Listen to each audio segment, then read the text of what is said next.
The Manchester police are urging residents to be aware of criminal trends emerging in that parish. Speaking at a Manchester Chamber of Commerce meeting on Thursday, head of the Manchester Police Superintendent Wayne Cameron stressed that these trends have led to an increase in the number of gangs in schools.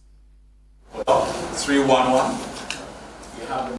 When you do your investigations, you recognize that these are spin-offs from the communities they come from, and that they are being endorsed by adults from the communities. And it has gotten to a stage where the names of gangs are being sewn into the shirts that they wear at school, their sweaters and so on that they wear over their uniform at school. Meanwhile, Superintendent Cameron commented on the issue of persons creating public mischief in the parish.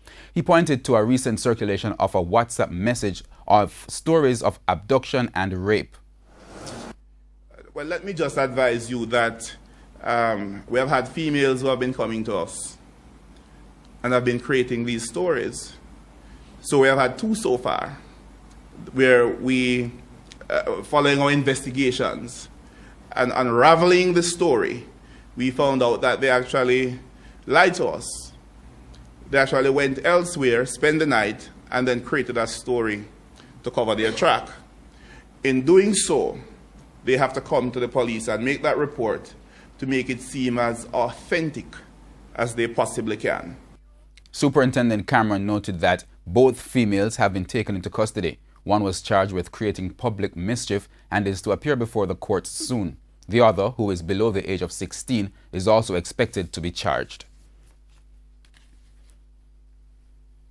Meanwhile, another man wanted in connection with the high-profile murder investigation of Simone Collymore and the taxi operator Winston Walters has been arrested in what head of the Manchester Police Superintendent Wayne Cameron says is another example of migrating criminals. So one was picked up here yesterday in this parish. That is not news to us as police officers. They come here from time to time to hide away from places like those. I've mentioned that before. I am going to encourage you then to stay alert and to pay attention to what is going on around you. Mrs. Collymore's husband, Omar Collymore, along with Michael Adams and Dwight Pink, have been charged with a January 2 double murder in Forest Hill, St. Andrew.